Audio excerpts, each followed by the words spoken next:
Ok. Oi, gente. Estamos aí, mais uma live. Dessa vez falando sobre como estabelecer rapport. Mais uma vez, simultaneamente, no YouTube e no Instagram. Então, é isso aí, gente. Vamos que vamos, né? E, mais uma vez, dificulta a minha vida para conseguir transmitir direito sem os meus óculos atrapalharem a iluminação. Vamos ver se dando uma limpadinha fica melhor. Enquanto isso, e aí, gente, neste nosso assunto de rapport, avisando como sempre, se vocês tiverem dúvidas ou comentários, contribuições, podem ir deixando aí, a gente vai conversando na medida do possível, certo? Buenas. Para iniciar os nossos assuntos, só lembrando, tem slides. Nesses slides, especialmente hoje, vai ter pelo menos um pouquinho, vai ter tipo um artigo legal da gente olhar. Então, se vocês quiserem mais detalhes e mais informações, legal de dar uma olhada no YouTube. Pois, começando então o nosso conteúdo de hoje, a nossa ideia aqui é falar sobre como a gente estabelece uma boa conexão, né? Rapport é basicamente essa química terapêutica, o quanto que a gente se sente em sintonia com o paciente, quanto que fica esse entendimento tácito de que a gente se entende bem, que lá no fundo, tipo, somos pessoas legais um para o outro, sabe? Se tu não tem rapport com alguém, poxa, acaba ficando muito difícil de ter uma boa comunicação. Se não tem rapport, tu pode não te sentir confortável para compartilhar coisas com essa pessoa, ou mesmo, né, para dar feedback sobre coisas que esta pessoa compartilha para ti. Justamente porque não tem rapport, tu não sabe se a pessoa não vai reagir de uma forma errada, se ela não vai levar pro lado errado tuas interpretações, e por aí vai. Então, rapport é uma peça importante do vínculo terapêutico. Ela não é todo o vínculo terapêutico, mas ainda assim, né, é uma parte importante. Tendo isso em mente, vamos lá. Qual que é a importância do rapport para o grande esquema das coisas? Bom, primeiramente, a gente está aqui nessa nossa sequência de lives agora que começou o ano, começando bem do basicão até conteúdos mais avançados de como se virar nesse mundo selvagem da psico. Então, como construir o seu canal, como produzir conteúdo, como monetizar o seu canal, né? Transformar isso em sessões de terapia. Então a nossa aula de hoje ela é tipo, ok, agora que deu certo e atraímos um paciente, como que a gente faz com que ele permaneça para as próximas sessões? Pois, o rapport é importante para que ele volte, para que tenha segundas e terceiras sessões, mas também, se vocês quiserem ser bem pragmáticos, pelo rapport ser uma peça essencial da aliança terapêutica, acontece que ele também é uma peça essencial para o sucesso da terapia, mais do que muitos componentes que a gente poderia considerar importantes, mas acabam não sendo tanto. Por exemplo, a aliança terapêutica, ela é tão importante para o processo de mudança que existe meta-análises, se eu não me engano, que corroboram a ideia de que ela é um fator mais importante do que experiência do terapeuta, que a abordagem sendo utilizada, e um montão de coisa. Eu agora não me lembro direito qual o estudo que é esse, mas eu, nas minhas buscas por tentar encontrar de novo essa meta-análise, eu encontrei uma outra um pouquinho mais recente, uma revisão sistemática, que encara a aliança terapêutica como um mediador, né? Já que no nosso campo de ciência da psico, a gente está gostando de falar de moduladores e mediadores. Bom, nessa revisão sistemática, a aliança terapêutica foi um mediador tão grande que chegou no nível de 70% do impacto ali estar sendo adereçado pelo fato da aliança terapêutica ser da forma como ela é. Então, temos aí de novo mais um estudo comprovando o quão importante é ter uma boa aliança. Então, ainda bem que eu não preciso ensinar para vocês TCC ou contextuais ou qualquer coisa assim, mas, independente de abordagem, a gente tem que ter essa boa aliança, certo? Então, uma vez que a gente tem essa ideia instalada aqui, como que o rapport, que é um componente importante da aliança, vai se formar? Vamos começar pelo polo mais geral e depois ir para o polo mais específico. Veja bem, falando em termos gerais, a gente pode ver rapport de duas formas, duas propriedades físicas da psicologia psicométrica da vida. A gente pode ter o princípio de similares se atraem, ou seja, pessoas com um background de vida parecido com o teu vão ter um rapport mais parecido contigo, mais legal. Por exemplo, digamos que você é um brasileiro indo morar no Canadá. Canadenses podem ser legais e educados e tudo mais, mas talvez você sofra com a cultura mais fria. Talvez você sofra com um país mais frio em geral. Agora, digamos que você está solitário no Canadá e não conseguiu fazer muitos amigos. O que acontece se a gente bota um brasileiro ali? Tu observa a pessoa e, caramba, olha só, é um brasileiro. Poxa, mesmo que vocês não decidam aprofundar essa relação, vai ter um conforto um pouquinho maior de poder dizer, e aí, então, como é que tá sendo? Tá vindo a trabalho? Tá de férias? Pois é, né? Canadá, né? Então, já tem uma conexão um pouquinho mais imediata ali. Falando de outro exemplo, assim, se um soldado que passou por várias experiências na guerra encontra com outro soldado, tem um entendimento tácito de que eles passaram pelo menos por algumas categorias de experiências parecidas. E, portanto, eles têm mais em comum do que com a maioria das pessoas. E por aí vai. Então, similares se atraem no mundo da psicologia. Então, no mundo de convivência social. Portanto, se você está tentando ter uma boa conexão com o paciente, pode ser legal descobrir que elementos de vida que vocês têm em comum. Será que ele gosta das mesmas séries que tu, nem que seja? Talvez ele jogue os mesmos videogames que tu, ou gosta dos mesmos livros ou estilos musicais. Talvez ele tenha feito um curso, bom, na psico, né? Talvez ele tenha feito psico, talvez tenha interesse em psicologia em geral. Será que ele tem irmãos que nem tu? Ou será que ele é filho único que nem tu? Por aí vai. Então, a fila de coisas em comum é infinita. No mínimo, nós somos seres humanos na Terra compartilhando da experiência de ser um ser humano. Então, existe algo em comum a ser explorado. E quanto mais tu observa essas coisas e consegue utilizar elas na sessão, mais tu vai fomentar conforto, conexão, vulnerabilidade com o paciente.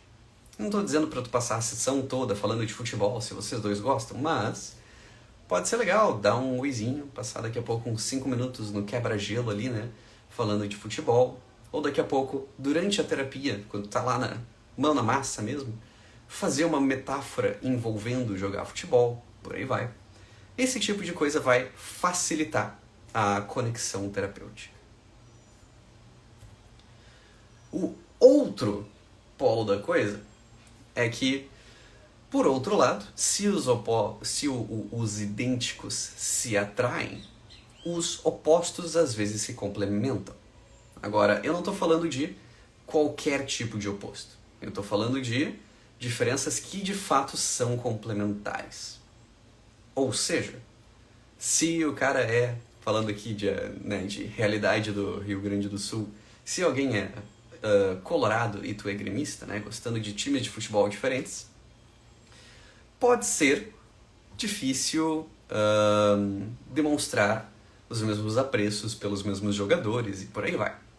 Ou não. A maioria das pessoas que eu conheço é madura o suficiente para falar bem de um jogador do time inimigo, por exemplo. Mas não necessariamente isso vai fazer uma química terapêutica diferente. oposições de ideação política, por exemplo. Nossa, se tem uma coisa que os últimos anos nos ensinaram é que isso causa treta pra caramba. Então é muito difícil. Dito isso, existem aspectos específicos da nossa personalidade, da nossa existência de vida, que vai complementar com a existência de vida da outra pessoa. Por exemplo, se eu tenho uma tendência de ser um cuidador, sabe? Sou tipo um irmão mais velho da família, eu tendo a cuidar das pessoas porque sempre foi a minha responsabilidade. E o meu paciente é alguém que está acostumado a ser cuidado. Sei lá, é um filho único, mais desamparado, tem transtorno de personalidade dependente, quem sabe? Vai ter uma conexão ali, sabe? Vai ter aquele laço típico que um cuidador olha e, né, cuida da pessoa, enquanto o cuidador olha e, putz, estou sendo cuidado, que legal. Isso é saudável? Bom, em vários níveis sim. Às vezes vai ser problemático, né? Tipo uma dinâmica de, sei lá, terapeuta querendo resgatar alguém que tem um transtorno muito pesado, um histórico de vida muito difícil e pode acabar levando a propagar padrões problemáticos. Pode. Tudo pode ser problemático no contexto errado. Dito isso também, às vezes, o teu tipo de personalidade é justamente o que se encaixa na personalidade da outra pessoa, mesmo que vocês tenham histórias de vida tão diferentes. É mais fácil de compreender a pessoa olhando de fora e daqui a pouco ela é aberta o suficiente para ouvir uma perspectiva tão diferente quanto a tua. Então, existe de fato esses dois fatores que são importantes da gente levar em consideração. Similaridade aumenta a rapport. Por outro lado, também, diferenças muito grandes, nas condições certas, podem te ajudar a entender ainda mais a pessoa. E eu sei, isso tudo é bem geral, é mais abstrato, né? Não fica tão claro como que a gente usa isso na sessão, e chegaremos lá. O ponto é, independente do conteúdo da história de vida de vocês, a estrutura por trás disso se refere a valores, se refere ao que a gente considera digno, legal, correto, engraçado e assim por diante. O elemento comum que une, se a gente vai ter um bom rapport ou não, é, no final das contas, a nossa interação propagar a mesma mensagem. Valorizamos as mesmas coisas, gostamos das mesmas coisas, desgostamos das mesmas coisas. Ou pelo menos, né, se há diferenças, nós temos um meta-valor mais importante ainda. Tipo, discordo de, sei lá, tua ideação política, mas compartilhamos de, por exemplo, o desejo de que as coisas melhorem para o mundo. Bom, aí a gente já tem algum espaço para estabelecer rapport, pelo menos. Similarmente, as nossas atitudes vão entregar os nossos valores.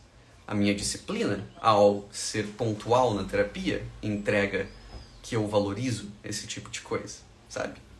E da mesma forma, seja sendo o cuidador de alguém cuidado, nós dois podemos concordar, através da nossa conversa, que, sei lá, a história de vida da pessoa é trash, que as coisas podem ser melhores, que ele pode crescer e se tornar uma pessoa mais desenvolvida, e por aí vai. Então, essa é a estrutura mais importante aqui. E, bom, tendo isso em mente, se eu for já dar uma primeira dica para vocês, é sempre procurar o que a pessoa valoriza. E a partir disso, tu vê o que acontece. Se faz sentido que seja algo que ressoe na tua vida, ou se é algo que é diferente para ti, e daí no caso talvez tu precise cavar um pouco mais fundo, e por aí vai. Até aqui. Tranquilo, galera? Eu tava falando enquanto a Kathleen mandou oi. Oi, Kathleen. Quanto tempo?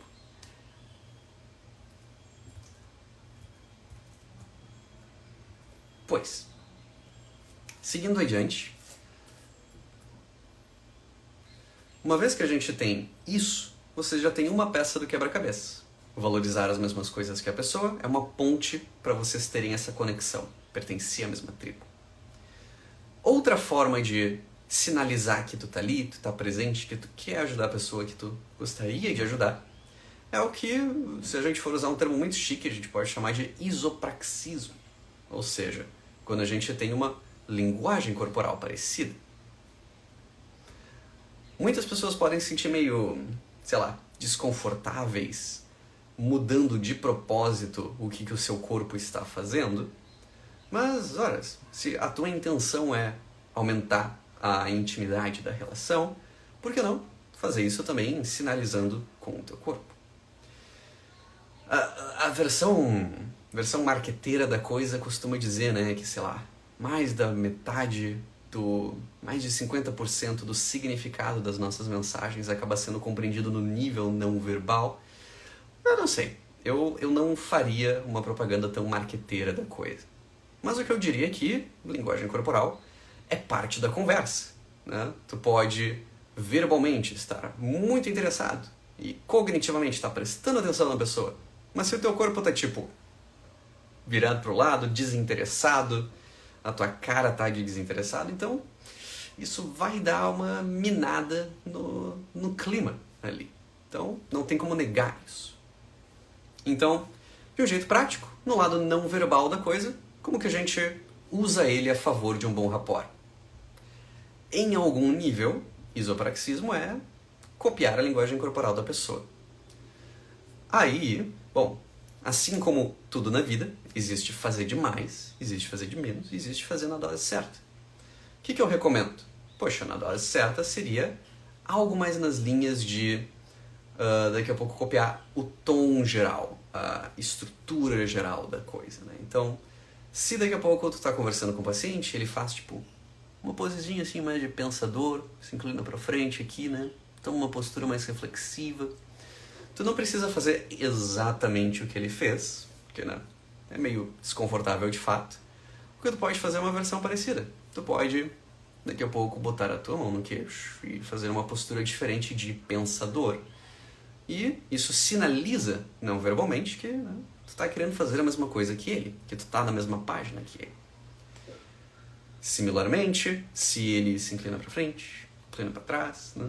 Se ele tá mais animado, menos animado, todo esse tipo de coisa ajuda a gente a entender qual que é a vibe que é pra gente acompanhar. Então, se ele cruza os braços, tu pode cruzar as pernas, ou tu pode cruzar os dedos. E por aí vai. Então, fazer esse tipo de coisa é legal, no nível certo é bem legal, e isso sinaliza, poxa, estamos na mesma página. Somado a isso, assim como numa dança, né? Às vezes tu acompanha o teu parceiro de dança, e às vezes tu propõe novos movimentos, tu lidera com... Não sei como as pessoas fazem isso na dança, mas tu propõe novos movimentos ali. Então, como que a gente faz isso também no contexto terapêutico? Bom, não apenas tu vai acompanhar a pessoa, mas às vezes tu vai propor uma outra coisa. Então, se tu quiser aumentar a intimidade e o relacionamento, tu propor uma mudança de linguagem corporal e ver se a pessoa tá ok com isso e te acompanha. Por exemplo, em geral, tudo depende do contexto, mas em geral, quanto mais próximo a gente está de uma coisa, mais a gente está sinalizando que a gente está prestando atenção nisso, que a gente está achando isso interessante, né? Então, poxa, se tu te inclinar para o teu paciente, tu está dizendo para ele, você é interessante, eu estou prestando atenção em você, meu amigo. E ok?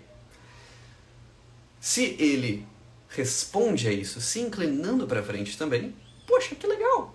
Então, mais um sinal, ele também está interessado neste momento no que está acontecendo na sessão. Que outras coisas ajudam? Em geral, sorrisos ajudam a desarmar a situação, deixar as pessoas mais confortáveis. Então, o que eu recomendo?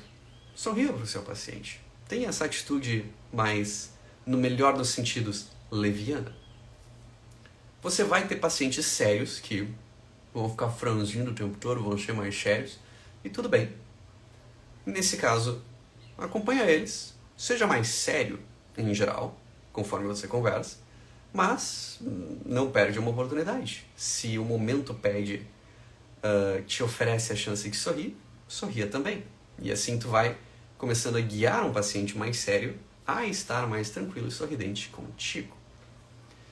Então, por aí vai. De forma geral, copie dentro de limites razoáveis a linguagem corporal do seu paciente e dentro do possível, convide ele a uma linguagem corporal mais confortável com o passar do tempo. Última dica solta que eu podia ter falado, eu esqueci, mas agora eu vou falar. Proximidade também. Então, um bom jeito de convidar ele a aumentar a intimidade é literalmente se aproximando. Não dá pra fazer isso numa sessão online, mas numa sessão presencial, sei lá, se tu tá de um lado da sala e ele tá do outro, de repente senta mais pro meio, assim, sentado de lado pra ele.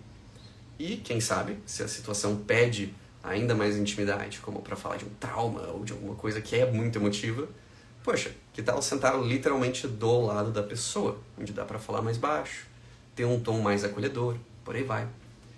Então, assim, rapport na linguagem corporal.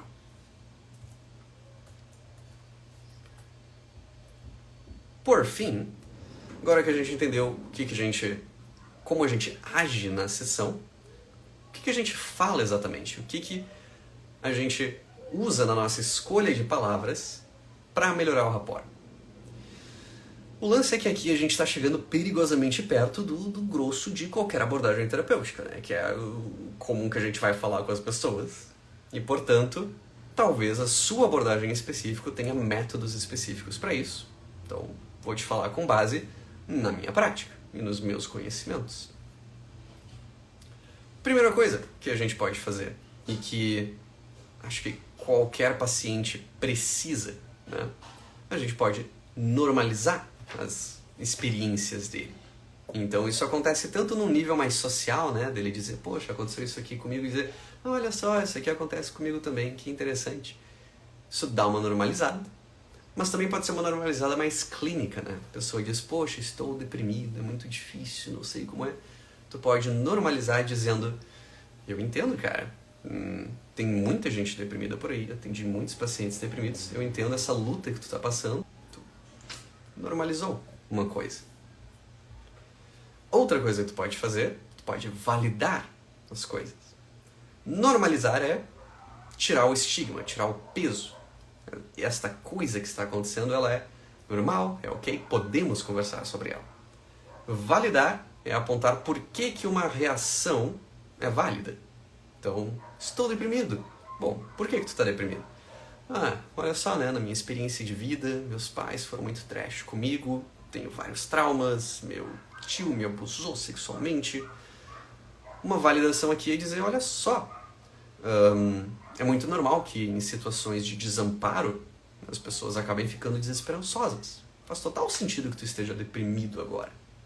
O passado te levou para esse momento em que tu está agora, com os recursos que tu tinha, e isso faz total sentido. Muitos pacientes se sentem validados com isso. Sentem tipo, ok, né? Tipo, me sinto entendido. O passado foi como o passado foi como tinha que ser, em algum nível.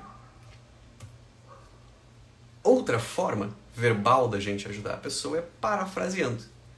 Então a pessoa diz, então, né, ando meio desanimado hoje em dia. Tu pode dizer, então, tu tem te sentido com menos energia, né, tem te sentido menos motivado. A pessoa, sim, exato. Mesmo que tu não tenha utilizado exatamente o que a pessoa falou, essa parafraseada faz ela olhar e dizer, uau, tu realmente entendeu. Muito bom. Que outras formas tem da gente fazer isso?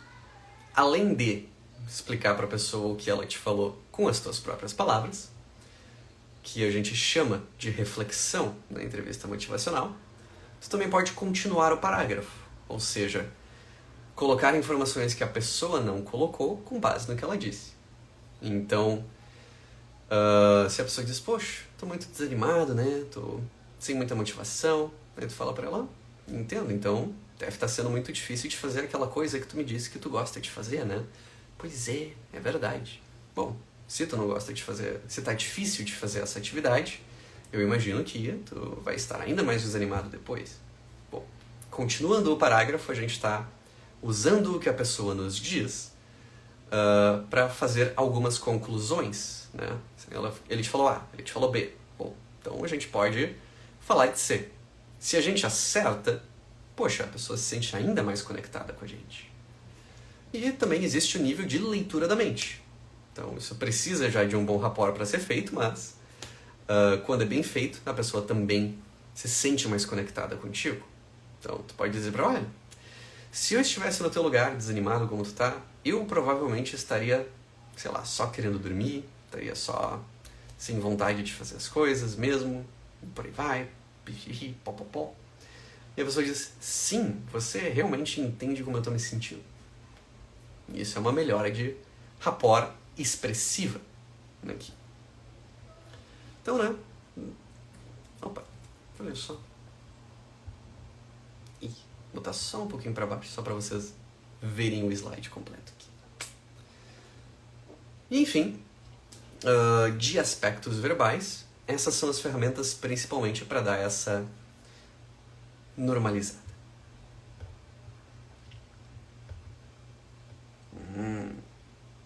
Ok. Bom, essencialmente seria isso de rapport. Vamos fazer um último resumo, daí última rodada de perguntas também, ok? Rapport, então. Química terapêutica. Quanto que a pessoa se sente confortável para compartilhar coisas contigo. De onde vem o rapport? Vem do fato de que, tacitamente, implicitamente, a gente vê essa conexão de essa pessoa entende do que eu estou falando. Ela valoriza o que eu valorizo. Ela sabe que eu gosto / não gosto das coisas. Isso pode vir, em geral, de experiências parecidas de vida, mas, em geral, também vai ter ocasiões em que experiências bem diferentes de vida ainda assim se complementam. No meio disso, em cada sessão, o rapport vai vir bastante da nossa linguagem corporal, de como a gente age com a pessoa. E nesse caso é legal de ter uma linguagem corporal relativamente parecida com ela e sempre também observando oportunidades de, através da linguagem não verbal, aprofundar essa relação. E, verbalmente falando, algumas ferramentas que a gente provavelmente já usa na terapia, mas é legal de saber que esse pode ser um propósito específico delas. Tal como normalizar a experiência de vida dela, validar por que as coisas estão como elas estão, e às vezes também parafrasear o que a pessoa te diz para conseguir ver que ela entende o que tu falou, ver que tu consegue concluir o que virá ainda a partir do que ela diz, e às vezes tu consegue também deduzir os sentimentos e pensamentos dela a partir do que ela tá te falando. E é isto por hoje. Deixa eu dar uma olhadinha aqui. No YouTube não tem comentários. Por aqui também nada muito nessa vibe. Então, acho que eu vou ficar em silêncio por uns 30 segundos e ver se algo aparece. Senão eu dou tchau.